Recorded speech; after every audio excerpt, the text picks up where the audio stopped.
ದಯಮಾಡಿ ಯಾವ ಹೂವಾಪೋಗಳಿಗೂ ನನ್ನ ಸೆಲೆಬ್ರಿಟಿಗಳು ಕಿವಿಗೆ ಹಾಕೋಬೇಡ್ರಿ.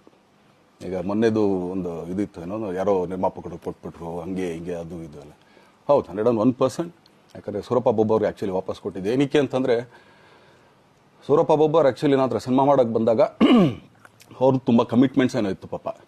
ಸೊ ಸಿನಿಮಾ ಆದರೆ ನನ್ನ ಕಮಿಟ್ಮೆಂಟ್ಸ್ ಎಲ್ಲ ಇದಾಗುತ್ತೆ ಅಂತ. ಯಾಕಂದರೆ ಇಂಡಸ್ಟ್ರಿಲಿ ನನಗೆ ಗೊತ್ತಿರೋರೊಬ್ಬರು ತುಂಬ ಪರಿಚಯ ಇರೋರು, ಅವ್ರನ್ನ ಕರ್ಕೊಂಬಂದು ಹಿಂಗಿದೆ ದರ್ಶನ ಮಾಡೋಣ, ಸರಿ ಅಣ್ಣ ಮಾಡ್ಕೊಡ್ತೀನಿ ಅಂತ. ಬಟ್ ಈಗ ಆ್ಯಕ್ಚುಲಿ ಈಗ ನಡೆದಿದ್ದು ನಿಮಗೂ ಗೊತ್ತು, ಯಾಕಂದರೆ ಟೈಮೆಲ್ಲ ವೇಸ್ಟ್ ಆಗೋಯ್ತು. ಈ ಟೈಮಲ್ಲಿ ಮತ್ತೆ ಅವ್ರ ದುಡ್ಡನ್ನ ಇಟ್ಕೊಡಿದ್ರೆ ಪಾಪ ಅವ್ರಿಗೆ ಇನ್ನೂ ಕಮಿಟ್ಮೆಂಟ್ ಜಾಸ್ತಿ ಆಗುತ್ತೆ. ಸೊ ಅದಕ್ಕೋಸ್ಕರ ಸರ್ ನಿಮ್ಮ ಕಮಿಟ್ಮೆಂಟ್ ತೀರಿಸ್ಕೊಳ್ಳಿ.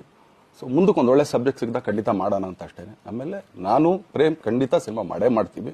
ಯಾಕಂದರೆ ಅದು ನಮ್ಮ ಗುರುಗಳು, ಹಾಗೇನೆ ನನ್ನ ಪ್ರೀತಿಯ ಸ್ನೇಹಿತೆ, ಅದು ರಕ್ಷಿತನ ಆಸೆ ಅದು. ಸೊ ಇಲ್ಲ ಮಾಡೇ ಮಾಡೋಣ. ಸೊ ಬಟ್ ಒಂದೇನಂದರೆ KVN ಪ್ರೊಡಕ್ಷನ್ಸ್ ಅವರು ಪ್ರೊಡಕ್ಷನ್ ಮಾಡ್ತಾ ಇದ್ದಾರೆ. ಸೊ ಅವ್ರ ಪ್ರೊಡಕ್ಷನ್ ನಡೀತಾ ಇರ್ಬೇಕಾದ್ರೆ ಪುನಃ ಇನ್ನೊಂದು ಪ್ರೊಡಕ್ಷನ್ ಅಂದಾಗ, ಯಾಕಂದರೆ ನನ್ನ ಒಂದು ಅನಿಸಿಕೆ ಅಂತಂದರೆ, ಯಾವ ನಿರ್ಮಾಪಕ ಆ್ಯಕ್ಚುಲಿ ಈಗ ಯಾವುದು ಪ್ರೊಡಕ್ಷನ್ ಇಲ್ದೇನೆ ಸುಮ್ಮನೆ ಇದ್ದಾರೆ ಅಂಥವ್ರ ಜೊತೆ ಕೆಲಸ ಮಾಡೋರು. ಯಾಕಂದರೆ ಪ್ರೊಡಕ್ಷನ್ ನಿಮಗೂ ತುಂಬ ಚೆನ್ನಾಗಿ ಗೊತ್ತಿವಾಗ ನಡೀತಾ ಇರೋ ಒಂದು ಇದರಲ್ಲಿ ಒಬ್ಬ ನಿರ್ಮಾಪಕ ಇವತ್ತು ಅಡ್ವಾನ್ಸ್ ಕೊಟ್ಟೋದ್ರಿಂದ ಹಿಡಿದು ರಿಲೀಸ್ ಆಗೋ ತನಕ ಆತನ ಕೆಲಸ ತುಂಬ ಇದೆ. ಬರೀ ದುಡ್ಡೊಂದು ಹೊಂಚೋದೇ ಅಲ್ಲ, ಸೊ ಎಲ್ಲ ಇದರಲ್ಲೂ ಕೂಡ. ಸೊ ಆದ್ದರಿಂದ ಅಷ್ಟೇ, ಇನ್ನು ಅದು ಬಿಟ್ಟು ಇನ್ನೇನು ಆ ಥರದ್ದೇನಿಲ್ಲ. ಸೊ ಇದೊಂದು ನಾನು ಹೇಳ್ಬೇಕು.